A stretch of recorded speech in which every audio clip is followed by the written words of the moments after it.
a different setup, and we are excited to be able to continue our annual meeting in whatever fashion we can do it this year. So welcome. The theme this year actually is embracing change, and it's quite appropriate. We have had a lot of changes this year. Got through them exceptionally well, if I must say so myself. And we're going to talk a little bit about those changes and how we've managed to get through them and actually excel in some of our areas. And I would like to thank you all for attending. I'm going to head into a couple of housekeeping tips first before we get started. There are several participants, and you are all muted. This Zoom meeting is being recorded also for future viewing. For those of you who are joining by regular computer or smartphone with a Zoom app, if you want to ask a question, you'll be asked to utilize the question and answer section. For ongoing conversations, though, you may use the chat feature located at the bottom of your screen. There's an option to chat with all participants or privately to just one. For those of you who have a verbal comment, we ask that you please wait till the end of the speaker and then raise your hand using the raise hand icon at the bottom of your screen. That'll indicate that you'd like to speak, and the host or co-host will then be able to unmute you.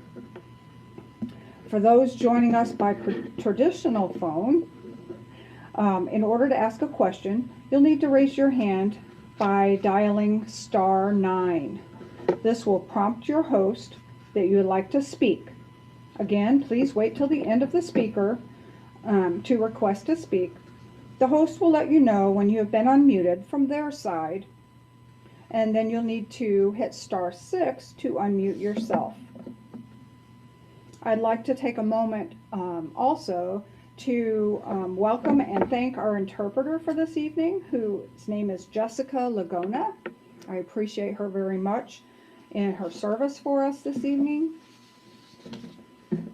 And next, I'd like to just take a second to review our agenda so that we're all on the same page as to what we're doing here. We're going to have Lynn Jarman talk a little bit about independent living and the impact that it has made. We are going to talk a little bit about our year in numbers. We will also, we're excited to have John Herring, who's going to be our keynote speaker. John is the executive director of INSO, which is Illinois Network of Centers for Independent Living. And then we will have the business portion of our meeting. And at that time, we will vote in LINC's new slate of officers for our board of directors. Then we will have Lynn Jarman presenting Staff of the Year Award, and final comments then from our board president, Linda Conley. So, having said that, I would like to introduce now Lynn Jarman, who is our Assistant Executive Director and Program Manager. Thank you. Good evening. It's my privilege to talk a little bit about the independent living philosophy and how it began. And LINC is a Center for Independent Living, or otherwise identified as a CIL. The first Center for Independent Living emerged out of one youth's desire to go to college and his family's desire for him to live the fullest life he could after being left a quadriplegic at the age of 14 after he contracted polio. His name was Ed Roberts. Ed was paralyzed from the neck down, except he had use of 2 fingers and some of his toes. But his mother was determined that he was going to have a good life and that he was going to get to participate in as many activities as he possibly could. And so she pushed to get his high school to let him come in and do just one day of classes, and the rest of the time he would study at home. But the high school did not want to let Ed graduate. And they didn't want to let him graduate because he could not pass physical education or driver's education. And so again, the family had to go back and advocate for him to get his certificate of graduation so that he could move forward and go to college. Ed really wanted to go to UC Berkeley in California. And he had spent some time initially at a small college that was an independent college prior to getting into UC Berkeley.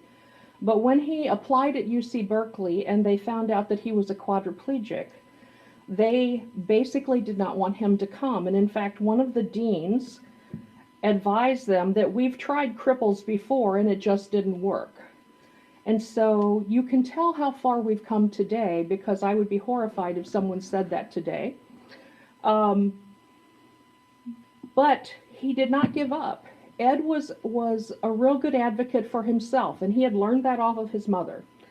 And he was admitted in 1962 into Berkeley, but he could only come if he would agree to live in the area of the college where they put sick people when they were ill. And so he did. And soon they had other people coming to the college who also had disabilities. And they were living life and learning. And Ed went on actually to become, he had a BA and a master's degree and even went on through his doctorates, but never finished his doctoral final work. But he went to Berkeley just 2 years prior to the free speech movement, and that was a hotbed of student protest. And sometimes protests bring about change, and Ed certainly did. And so while Ed didn't open the first Center for Independent Living, he eventually became the director of the Center for Independent Living there in Berkeley. And another issue related to Ed was that his own vocational rehabilitational counselor believed he was too disabled to hold any type of job. And so they really didn't work with him to try to get him employment or to give him skills related to employment.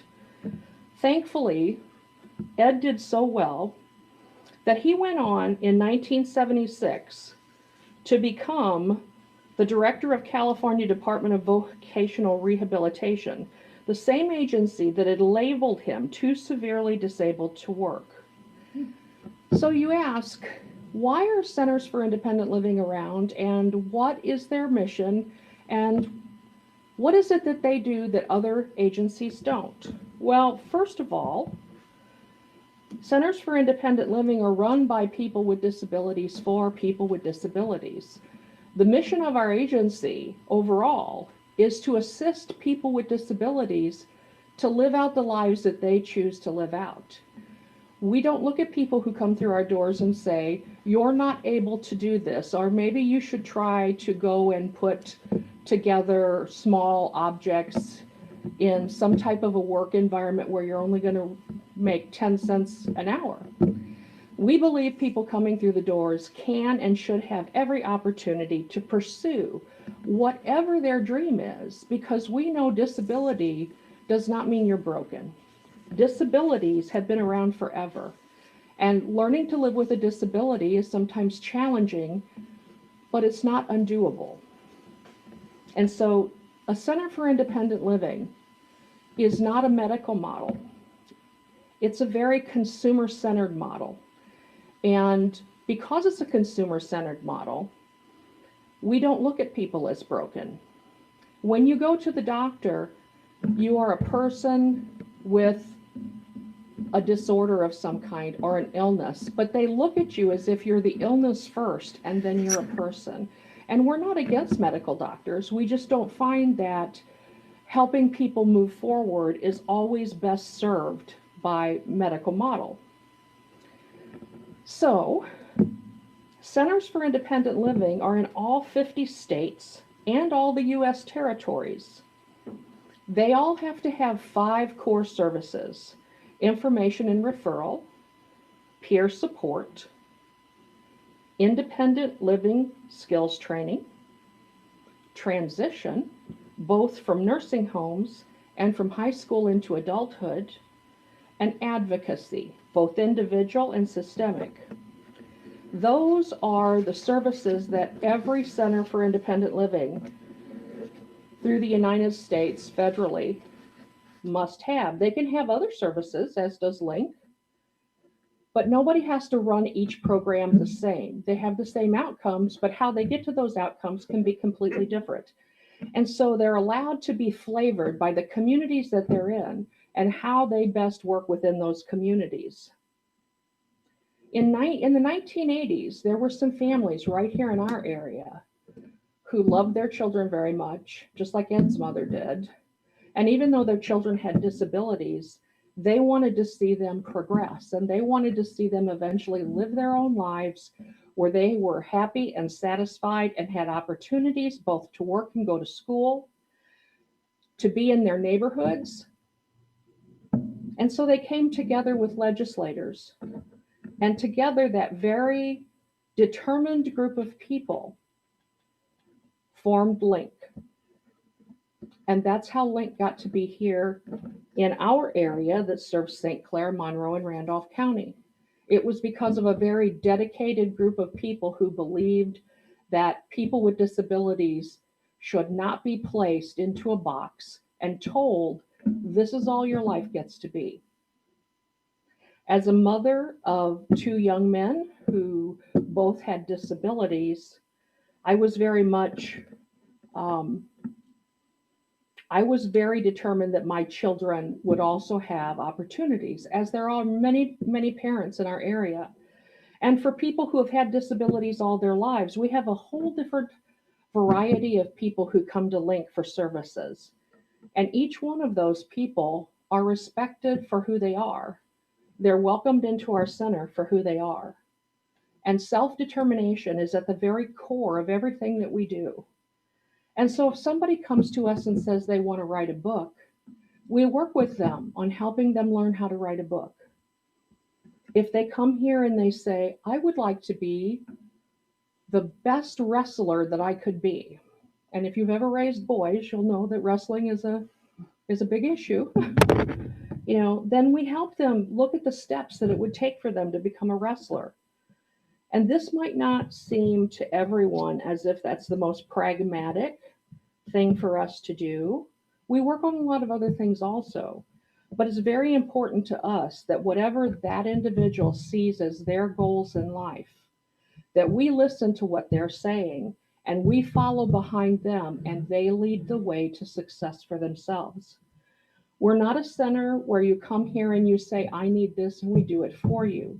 We very much believe that there is power in knowing how to do things for yourself, and that living independently is a responsibility that each of us has.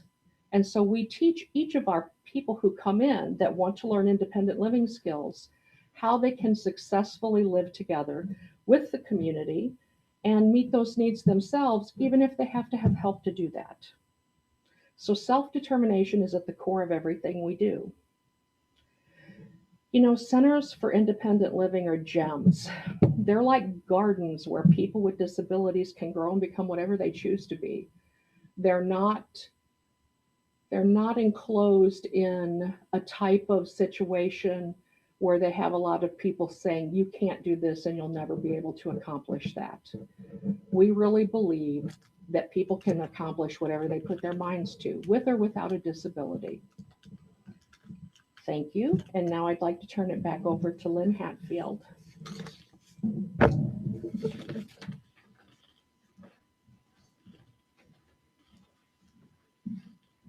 That was awesome. Thank you, Lynn. Every time I hear about our history and about the history of independent living, it motivates me all over again. And another thing that motivates me is when we take a look at our numbers annually, our impact on our community and the people that we serve? And do we make a difference? And so it's that time of year again, it's reporting time. And we get to take a look at how many people we've served, um, the areas where people have asked us for the most services, and different things like that. And so that guides us then as we move forward in our next year's services. Our theme this year is appropriately entitled, like I said, Embracing Change. And I wonder how many other agencies who who have annual dinners this year are going to have the same theme. Um, Needless to say, there have been many changes through this year, just in the last 9 months. Um, I remember saying this same thing years ago, but truly this year tops all of them. Up to this point, my husband has a saying that he says, a friend told me to cheer up. Things could be worse. So I cheered up, and sure enough, things got worse. And I laugh about that because what else can you do? Luckily, I and our administrative staff are positive thinkers. We view challenges as ways to make us better and grow stronger. We try to learn things that, from things that don't go as we planned, and we just get better from there. And we think that, the only failure is when you don't try. So I kept this all in mind when I was comparing our preliminary numbers this year to last year's numbers, knowing that they were going to be impacted by the pandemic and the changes that we've had to make here, and that we'll continue to make as we go through the next coming years, we're pretty sure. On March 17th, it had become apparent that in order to keep LINC staff safe and our consumers safe, we were going to need to close the office and provide services the best way we could working from home. The changes that took place during that time were setting up computers for staff at home, securing our remote abilities. Brian Hine worked countless hours to get us up to par in this area, and we thank him for that. We adjusted to meetings by conference call at first, and then being forced to learn new technology like Zoom. We managed with that. Some staff were already pretty familiar with it, like Daniel and Libby, but the rest of us were not so much. Kelsey and Brian did researched for days to teach themselves so that they could teach us. We purchased cell phones and set them up so that when consumers called the office, they would be forwarded to our receptionist at home and still be able to reach a live person. We mastered how to serve our consumers remotely, mailing documents for signatures rather than having them come in, offering training by phone or video calls. And then on July 6th, we cautiously opened back up with staff staggering their schedules and some staff working remotely, still from home, to ensure limiting the numbers in the office at the same time and meeting the needs of our staff. In the face of all these changes, services to consumers never stopped.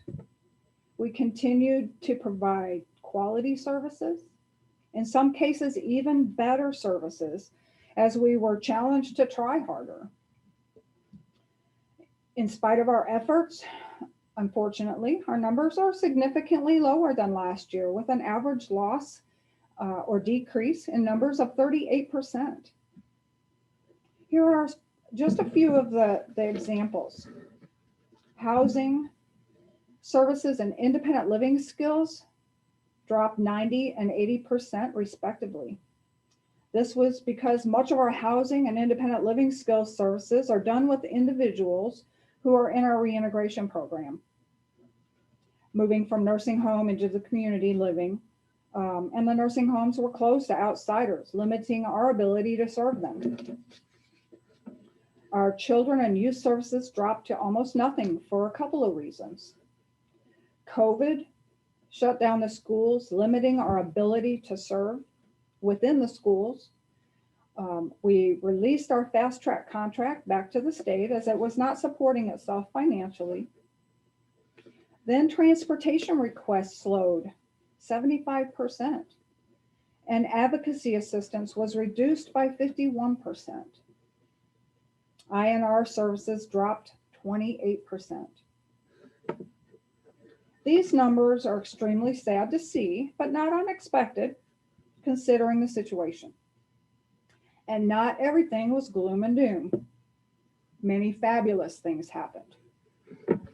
As I started out saying, our staff are positive thinkers and that we view challenges as a way to make us better and to grow stronger. And that we try to learn from things that don't go as we planned. And that the only failure is when we don't try. So I'd like to wrap up with some things that went really well this year that helped us grow and to become better at what we do. Preventative services increased more than 10 times. We provided 383 services that helped stabilize 63 individuals and families specifically affected by the pandemic. LINC stayed open while other service agencies closed, and some are still closed. We've been able to upgrade our computers and purchase work phones for staff. We've learned new skills and tried new technology that will be used throughout our future, enabling us to even be more accessible, such as meeting individuals by phone or video calls when they lack transportation to come to the office. Offering group meetings through online meeting services like Zoom that allows more people to attend. As our conference room is really only holds about 20 people comfortably, 7 if we're social distancing. Consumers still receive low vision aids and training through our Living Well with Vision Loss program.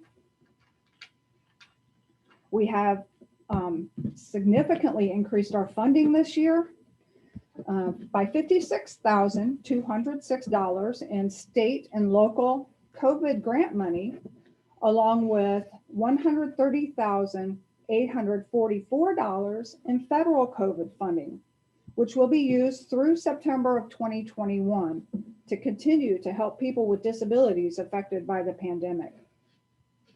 Another benefit from the COVID funding is that it allows us to reach people with disabilities that would not necessarily have contacted us in the first place and sought our help. So out of the storm shines the rainbow, and we have once again knocked the socks off an otherwise challenging year. In the year ahead, we expect more changes and challenges, especially where state funding is concerned. But we've already begun planning and setting ourselves up to prosper, ensuring that LINC will continue to meet the independent living needs of the individuals with disabilities in our area. And a final note, I want to thank you for all your continued support. We can't do it without each of you, without our board, our staff, and LINC members. I now have the honor of introducing LINC's 31st annual meeting keynote speaker, John Herring. I've been privileged to work alongside John over the past year as one of the members of the board of directors of INSIL, Illinois Network of Centers for Independent Living. John Herring is the executive director of INSIL. He's just completed his first year there as executive director. John came to INSIL with a vast experience in the areas of administration, management, marketing, and fundraising, among many others. His entire career has been devoted to services to others, whether it was by guiding and educating disadvantaged youth, or by coordinating the delivery of community development services to low-income families.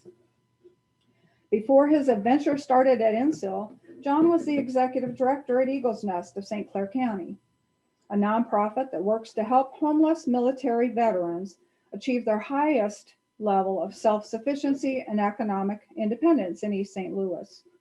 So this evening, I am pleased to have joining with us John Herring.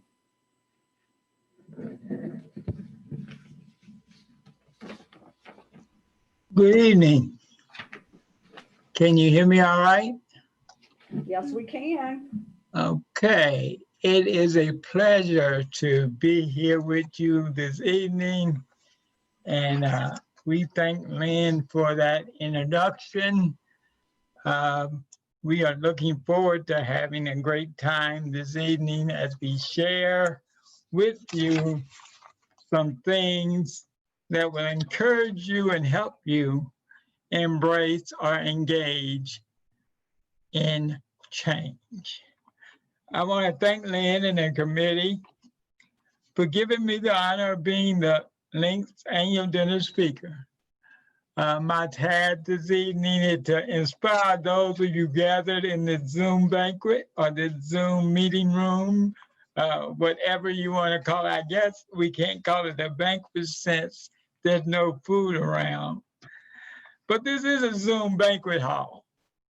And we're going to inspire you, hopefully, to embrace or engage the change that is happening even as we gather tonight.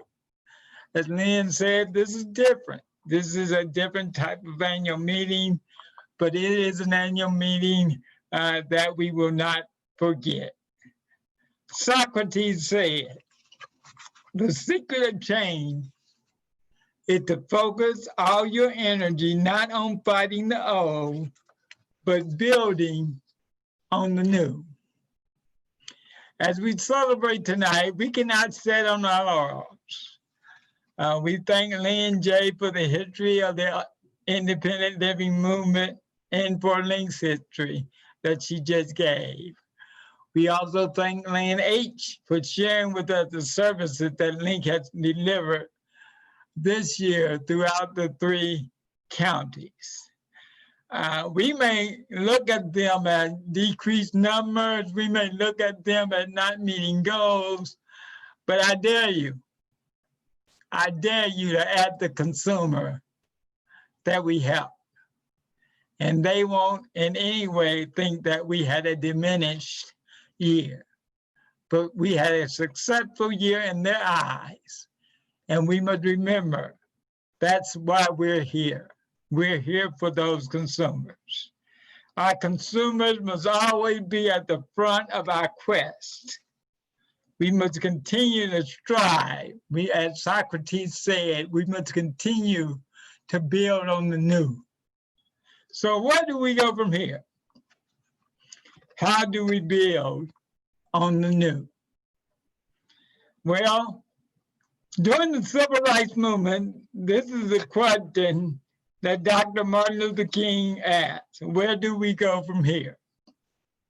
For individuals with disabilities, the agency that served them, embracing change is a major part of the answer to this question. So again, how can we embrace change with our consumers in mind? Who, again, we must keep in the forefront of everything that we do. First, we must educate our consumers. The more that they know about the inner working of the process, the more understanding they may be of potential delays in the service. With COVID, everything is not going to be the same. The timing of services, the opportunity to obtain services will not always be the same as it might have been in the past. So we must educate our consumers. Next, we must teach them to adapt and become more flexible as they interact with those that are trying to assist them. Adapt to the fact that a Zoom meeting may have to occur rather than a personal meeting. The more that they deal with change, our consumers, the more used to it they become, and the easier it becomes for them to deal with. So change is going to happen.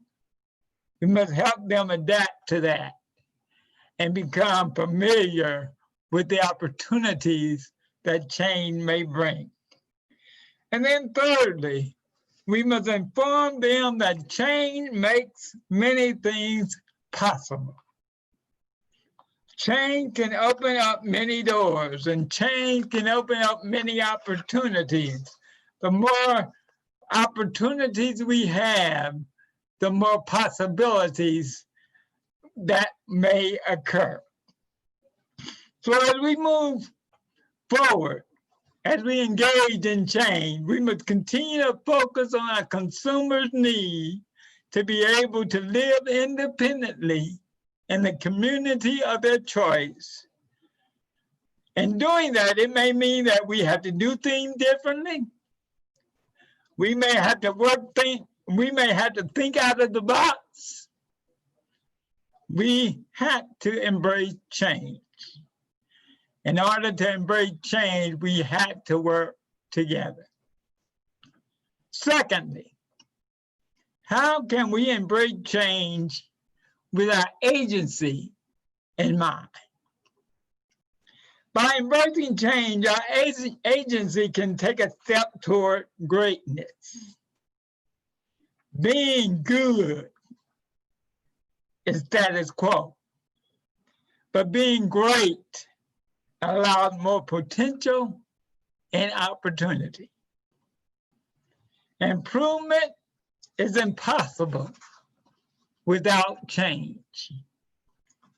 Change is necessary for improvement, growth, and development to take place. Embracing change, even slow and steady change, allows these three important characteristics of an agency to happen. I'm sure LINC is ready to improve itself. LINC is ready to grow. And LINC is ready to develop into the agency that will become able to assist consumers in the way that consumers need assistance. So as we move forward, we must be willing to adjust daily. If COVID had taught us anything, it had taught us to expect daily adjustments. As an agency, LINC, we must be prepared for new and different consumer requests. We may have to set new and different goals and objectives in order to accomplish the deliverables that we're expected to achieve. We have to do things differently. Remember, we have to think out of the box. Remember, we have to embrace change. Remember, we have to work together. Thirdly, how can we embrace change with our community, board of directors, stakeholders, etc. in mind? We must show our community, our board of directors, our stakeholders, that we have the courage to embrace change. We must move out of our comfort zone.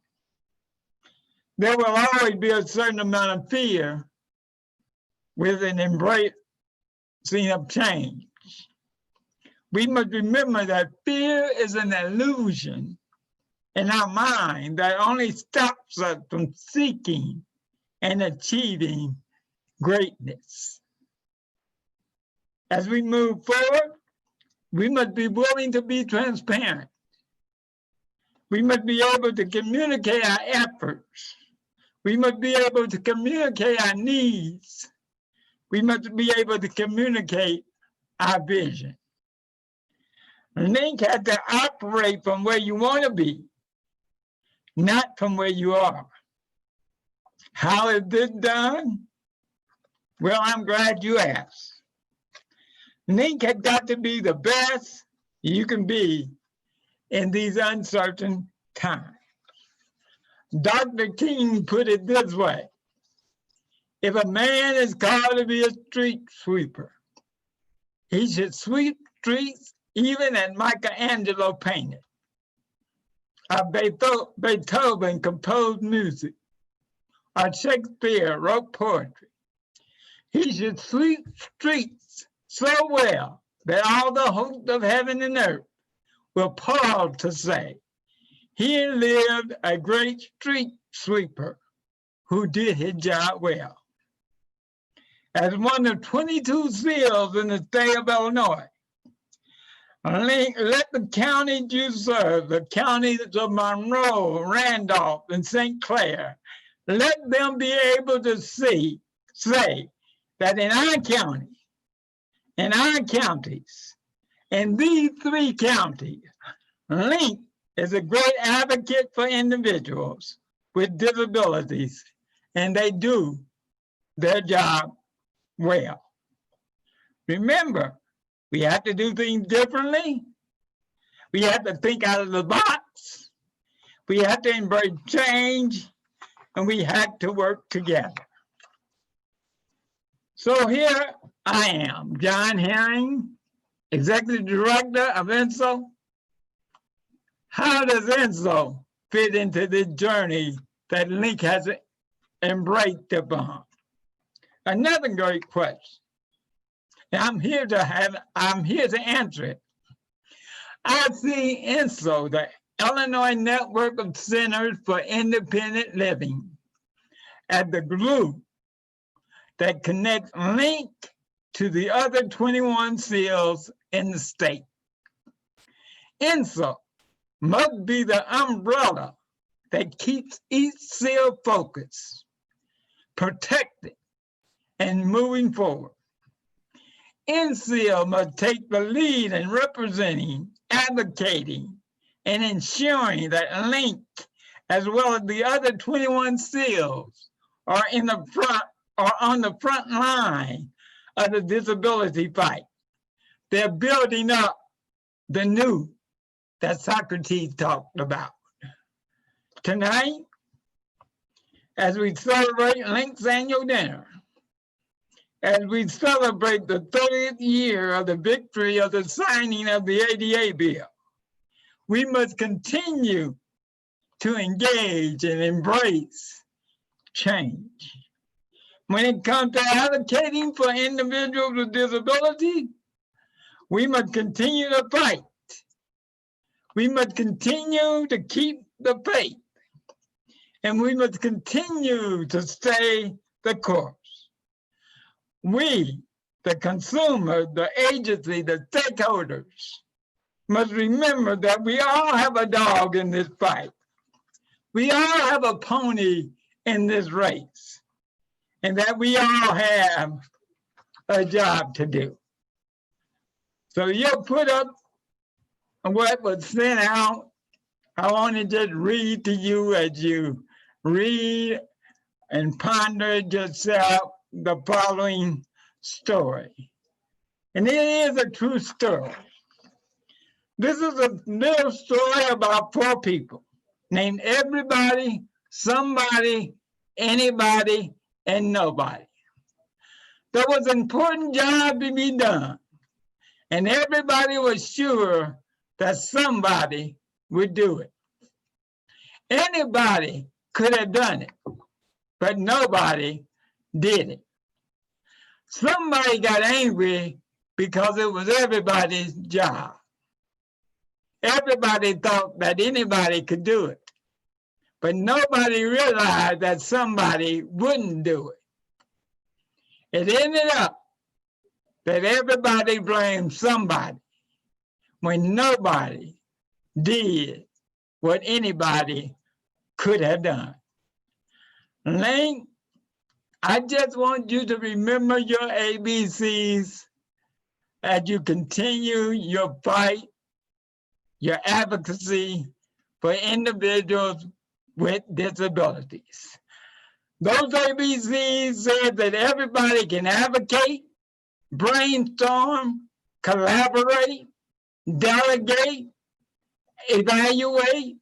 Everybody can fundraise, gather data, highlight, imagine. Everybody can join forces. Everybody can keep pushing. Everybody can look for opportunities. Everybody can make decisions. Everybody cannot stop. They can offer other expertise. Everybody can push legislation. Everybody can quit waiting, remain focused, stick to it. Everybody can train others, unite. Everybody can value everyone. Everybody can watch. Everybody can examine ourselves. Everybody can yield a helping hand. And then finally, everybody can just zip it and do it. We can just do it. And I guarantee that if you zip it and do it, next annual meeting, you'll be able to congratulate yourself just like you're doing tonight. And thank God that you were able to be a blessing, a helping hand to those in the community of individuals with disabilities, helping them find a place in the community of their choice, living independently. Thank you, and thank you.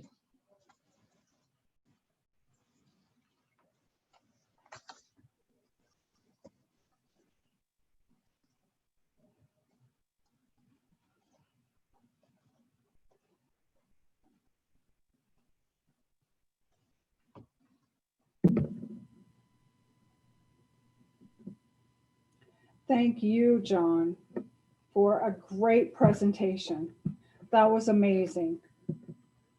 We truly appreciate your leadership, your hard work at INSEL on behalf of people with disabilities in Illinois. And we thank you for your support and your advocacy efforts. We'll now move on to the business portion of our meeting. And I'm going to start off just for a second reminding our board of the voting process in this new environment. This year, LINC has no new board members to vote in. So the vote that will take place is for our current board of directors to vote in their slate of officers. When the vote is called for, all board members will press their raise hand button icon to signify their choice. So at this time, I'll turn the meeting over to our board of directors, Linda Conley. She's going to open the meeting and introduce our board of directors.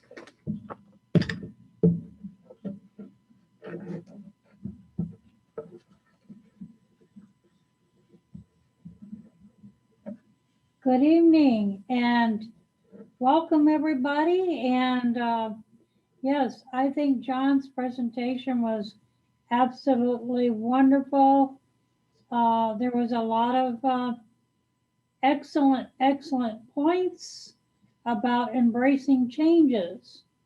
So now as the board chair, the board of directors, I would like to introduce all of our board members who are absolutely wonderful and very dedicated and committed members who have to make a lot of executive decisions in order to make sure the LINC agency remains active and meets its purpose of assisting people with disabilities in all areas of inclusion.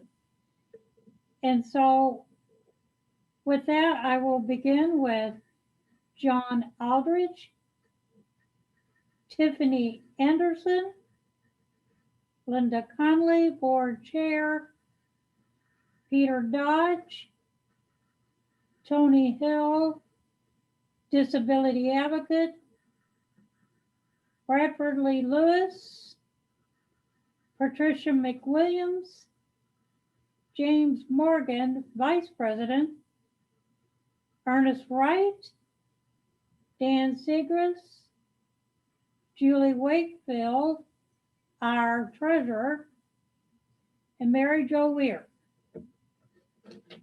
You are all absolutely awesome.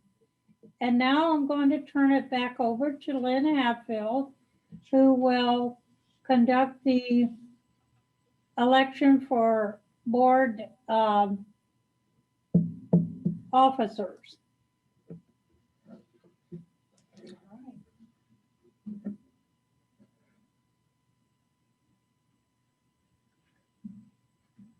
All right, Linda, thank you so much. And you're right.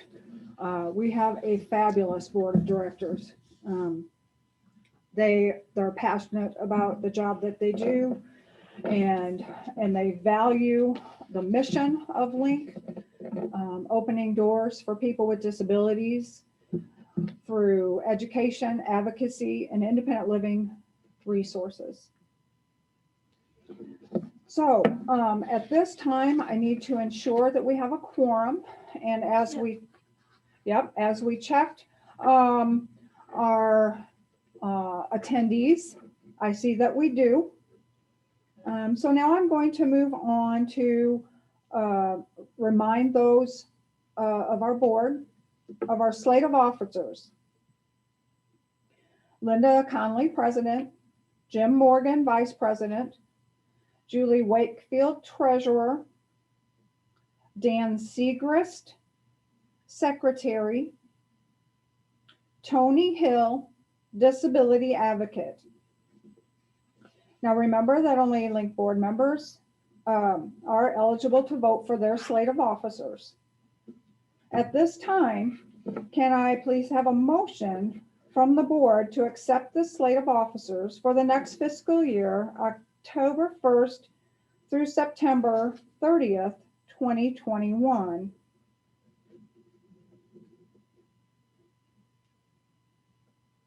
And John Aldridge has offered to do that.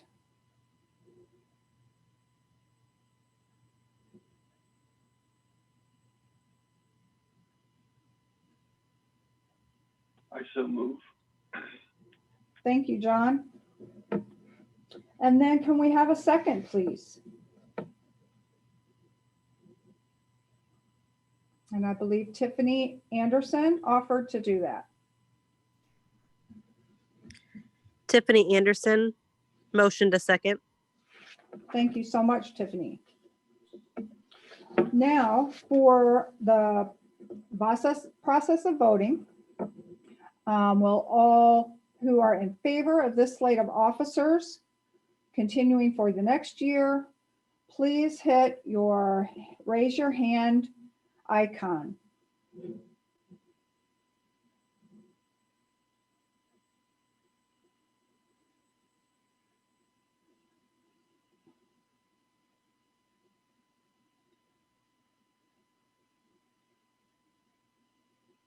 I'll give you just another minute to be able to do that.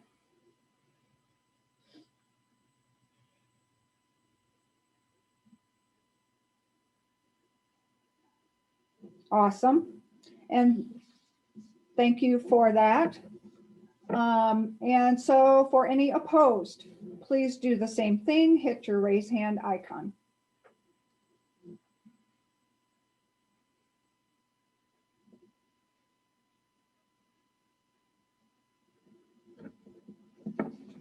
And as I take a look at the numbers, we have made the motion, and the motion has carried. Thank you and congratulations to all of our slate of officers this year, a special thank you for your time, your effort, your dedication, and especially your guidance. It is greatly appreciated. We now, Linda, did you have any other comments for your board? No. Okay.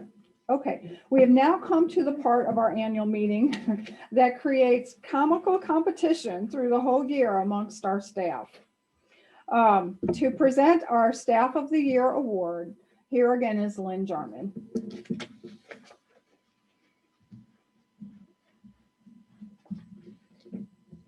We've been very blessed over the last 10 years to have really great staff here at LINC. And they certainly have embraced change this year. And there's not one staff who's here that I don't believe doesn't deserve an award tonight, including our executive director, who's worked very, very hard this year to try to pull everything together. So we've got an unusual situation this evening for an unusual year. And this is the first time that I can tell you that we've had 3 staff ever tie for Staff of the Year. And so this year we have 3 people, and I would like to take some time to talk a little bit about each one of them. And the first person, and there is no order to this, but the first person is Jane Riso. You know, Jane is quiet, but she's mighty. She's been instrumental in helping guide our agency with her marketing experience, and she has changed the lives of the consumers she's worked with through LINC's Living Well with Vision Loss program. And Jane came to us with a marketing background, and it was like finding gold. And she has really stepped up and tried to guide us at times about things related to marketing. At the same time, she's done a wonderful job in serving the consumers that come to us with low vision or blindness. And you know when somebody likes their job because you can feel it come off of them. And Jane's very, very welcoming to people with low vision and blindness, and she goes out of her way to assist them in any way that she can. So Jane is one of our Staff of the Year 2020, and we just want to thank you, Jane, for being the shining examples to others and for opening doors for our consumers, because we feel like you open doors every day. Our next winner is Kelsey Hill. And Kelsey deserves an award every day for being more determined and productive than 99% of the population here on Earth.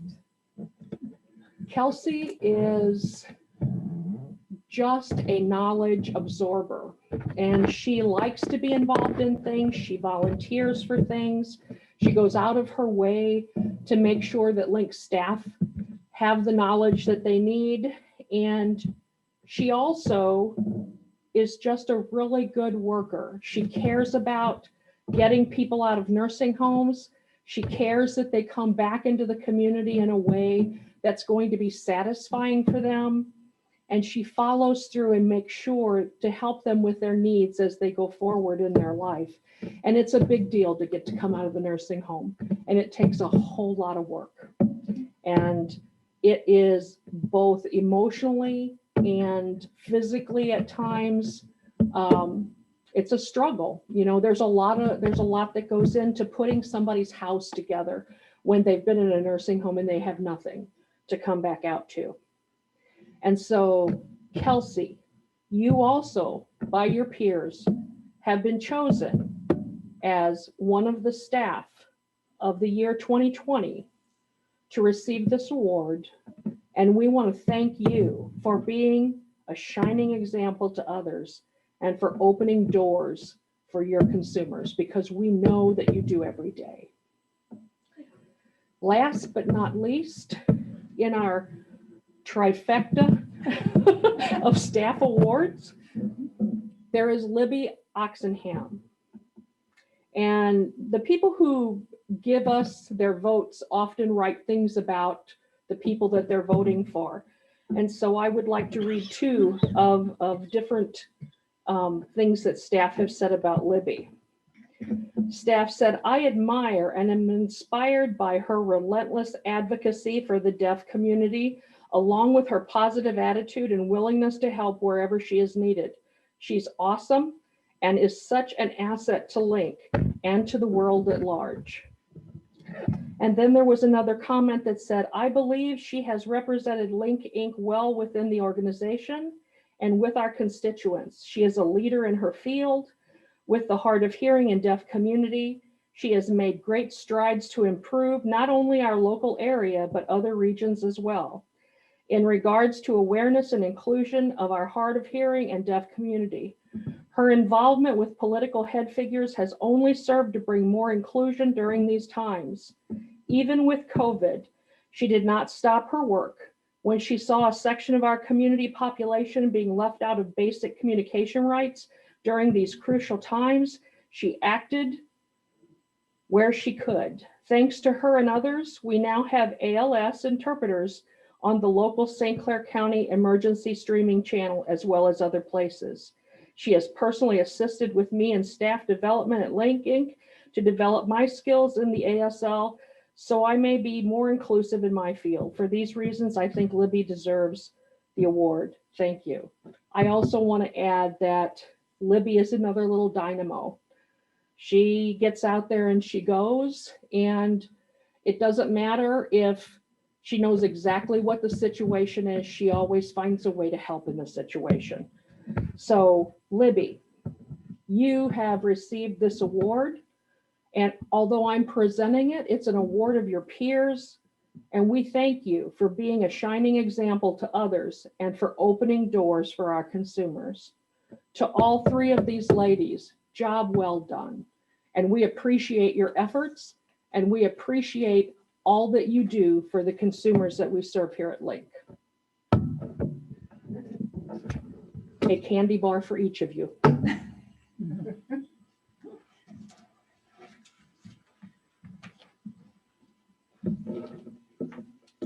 Congratulations. As LJ said, that was a first, but in 2020, nothing surprises me that we would have three Staff of the Year. And at this moment, it is time for Linda Connolly to come up with her final comments regarding our evening tonight. And we might get out a couple of minutes early. We're running early on our agenda. All right, Linda. I believe that's when the board and the ED, the chair and the ED sing until the. And we close of the sing meeting. until, yeah, okay.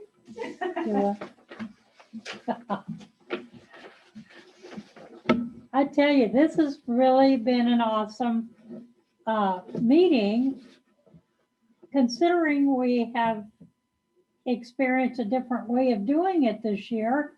However, I think it's been very successful, and it's all because of a very dedicated and committed board and staff at LINC. And we also want to thank our keynote speaker, John, who did such a wonderful job at sharing a very wonderful way of helping us think out of the box. I like that. That's because sometimes we get in our comfort zone and we don't always like change. However, it's important that we adapt and adjust to those changes and make the best of them. And this is what we want to teach our consumers as well. I can remember coming to LINC in 1992 as a consumer to start with.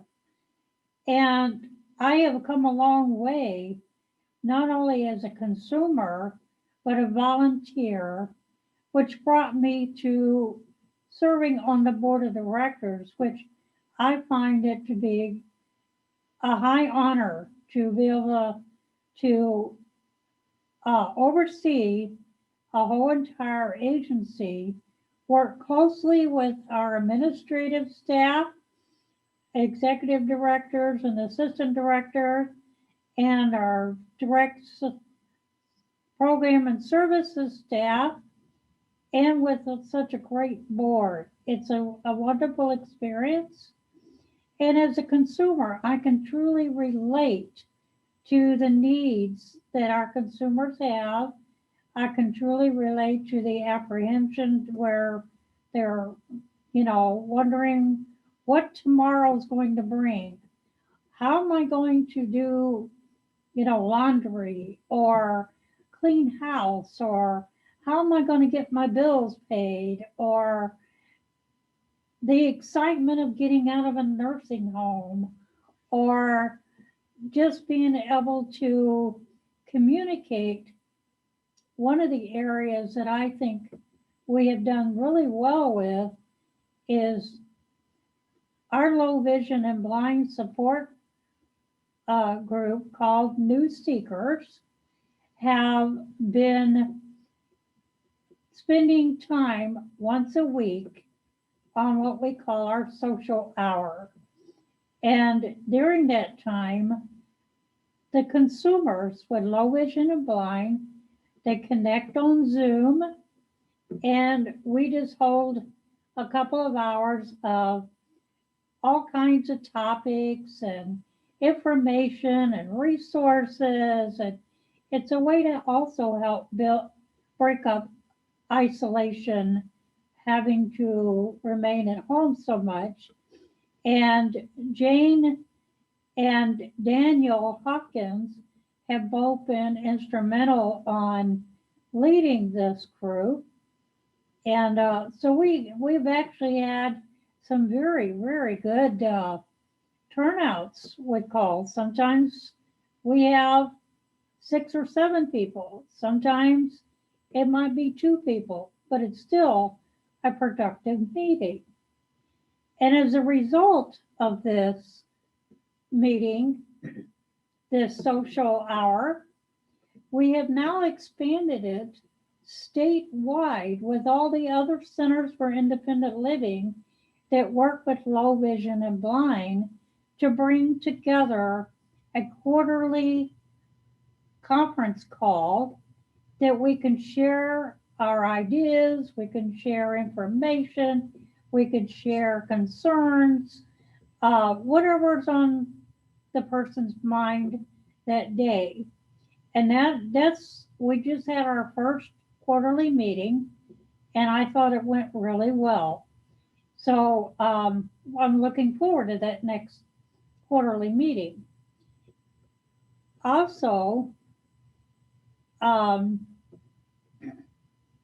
our staff have been remarkable at adjusting and making changes and becoming very creative and thinking out of the box and finding ways to make it work for our consumers, to help comfort them, reassure them to the best of their ability that we're going to get through this different change. And sometimes change is good, and sometimes it can be very in a positive way, and that's what we got to try to look at.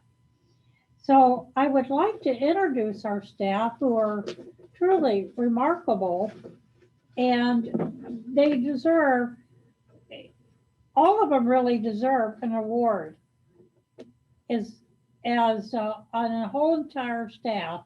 If we could give out an award, we would just give it to everybody. And I do congratulate our 3 that did receive awards this year. So here's the introduction of our staff.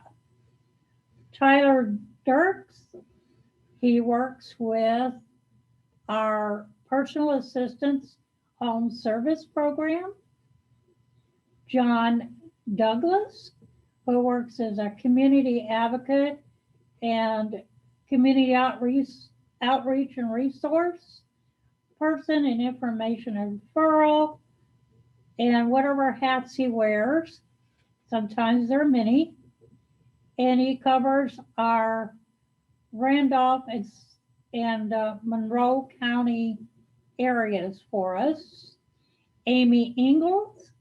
Amy is the supervisor for the reintegration program and for the home service VA program. And she does an awesome job at juggling both programs. Plus, she's on our admin team, and it just does a wonderful job at keeping it all together. She's full of energy, and she gets the job done. Dan Hamlin. Dan is our office assistant who also oversees the switchboard at the front desk and takes all the friendly calls and gets them directed to the right person, as well as does other jobs that people may ask him to do. We have Daniel Hopkins, who is our skills training specialist for blind and low vision. In fact, I have taken a lot of training from him personally through, as a consumer, learning computer and iPhone. So he's pretty technology savvy when it comes to helping low vision and blind. And also has a lot of patience to deal with consumers, including myself at times. If I'm not having a good day and I'm not getting what he's trying to explain to me, he's so patient about finding ways to make it clearer for us to understand. And he makes the training fun and interesting. Next, we have Kelsey Hill, which you've already heard that, she had been one of them that had received the award this year. And yes, she's been remarkable. She's also been very instrumental in helping with setting up the Zoom webinar tonight, along with Brian Hine, who is our IT person, who always has to troubleshoot computers, make adjustments, when the staff holler, help, I need help. He's always ready to help, lend a helping hand and get the job done. And then we have Lynn Hatfield, our executive director, who's been with us almost 22 years here at the LINC agency. Then we have Lynn Jarman, who has been with us about 10 years now and is our executive assistant director and program and service person. And the two of them are remarkable. They work so well together, hand in hand, complementing one another through their many skills and talents and their knowledge base and experience. They can exchange what one might not know, the other one does know. What one might do well, the other one, takes over. They work hand in hand really well. Then we have Kelly Knight. Kelly Knight also works with our home services personal assistance program, who helps with consumers and making sure they have help in the home and a PA's training, which is our personal assistants who are trained to go into the home and work with the consumer. And so she does an awesome job at keeping that going. We have Crystal Martin.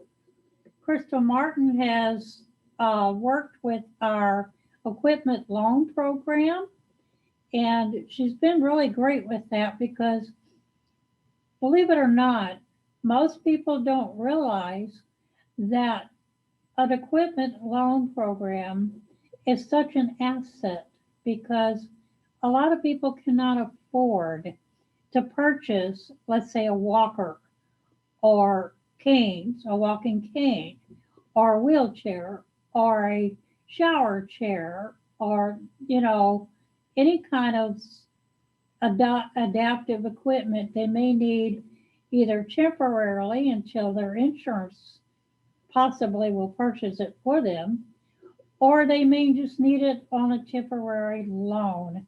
And so she's been great with getting that out to people. Then we have Libby Oxenham, who is our information and referral.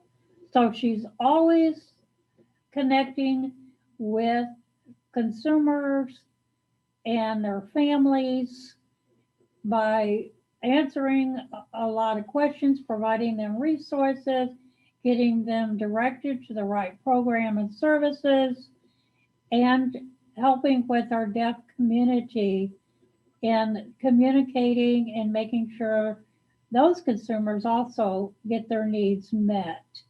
Then we have Paula Parson. Paula is our office assistant and human resource person.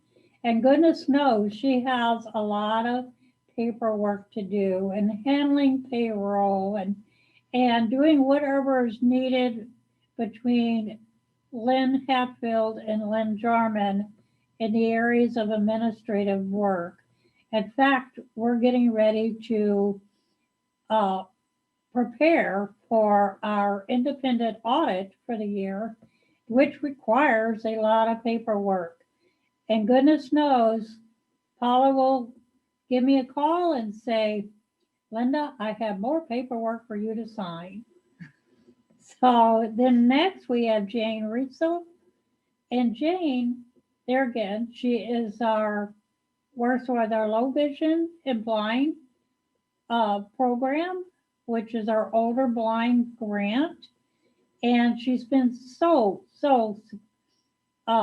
successful in recruiting consumers with her gentleness and her personality that consumers are comfortable with. And she's been creative. She's learned a lot outside of the box from her own background experiences in marketing. So, and then next we have Amanda Siska. And Amanda works she had been working with our youth family programs and transitioning. In fact, Amanda's changed several hats in the first year that she was hired here. And so she's had a little of experience in different programs and services and can actually jump in there and work in just about all of them. So that is the conclusion of all the staff, and all of you deserve a really big applause for your wonderful, wonderful work that you do. This year has been a challenging year, and it has been a year for a lot of adjustments and adjusting, having to work from home. How do we reach our consumers? How do we keep everything going? But I can tell you this, one of the things that I'm so proud of with our agency is, while some of these centers for independent living chose to close for several months, LINC managed to stay open, up and running and operating and making sure our consumers' needs are met. Whether it was through technology, independent living, financial, whatever the needs are, the staff have made it happen. And now for our board. Without our board, LINC could not function without a great board. You all are awesome, and you've done a wonderful job this year at also helping make a lot of executive decisions and adjustments along with the changes. And you all are all so much appreciated. And we got another good challenging year ahead. However, we're learning from the challenges this year, and hopefully it gets a little easier each time. I will have to say this, it's a sad note, but a good note. We will be making one of the biggest changes LINC will be challenged with. In December of 2021, our wonderful director, assistant director, and the assistant director and our executive director will have both requested their retirement. And they do deserve it. They really do deserve retirement. Everybody does. But it's going to be a tough road, but one we're going to get through it. And it will be up to the board, along with the staff, to begin the search for a new executive director. And our assistant director, Amy Ingalls, has been being groomed and prepared for that position. And I think she'll do an awesome job. So we have a lot of work ahead of us, but I believe it can be done because I can count on our board and count on our staff to help make that transition and give them a peace of mind and a wonderful retirement. But guess what? We're not going to let them go far. They're going to still be around, and we're going to still be calling them and saying, help, what can we do about this? How can we do that? Or can you give us a suggestion? They can, be mentors to the new director coming in, and that will be helpful. So everybody put on your thinking caps for this next year, and start looking into search mode as to someone you feel that qualifies for the position. And it's got to be somebody that's very compassionate, somebody that has a personal interest in the consumer's needs, someone with administrative skills, financial skills, a lot of personal skills. There's just a whole list of things that we want in a quality of a new assistant director and executive director. So with that, I will close, and we need to call a motion for an adjournment. Do we have someone who is going to make that motion? And that will be Julie when she pops up.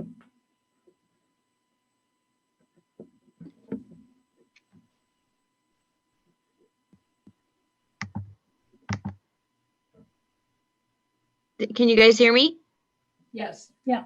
I'd like to make the motion to adjourn the meeting. And that's Julie Wakefield. Okay, Julie Wakefield has made the motion to adjourn the meeting. Do we have a second?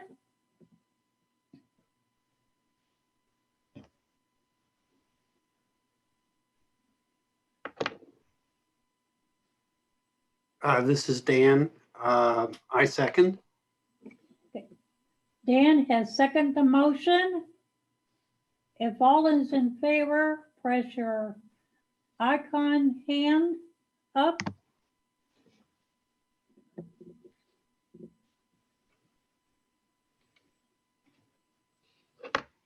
And it appears everyone has done so. Huh? Yes, it appears they have done so. Okay. Any opposed? Do the same thing if anybody is opposed. If not, the motion's been carried for an adjournment, and thank you, everyone.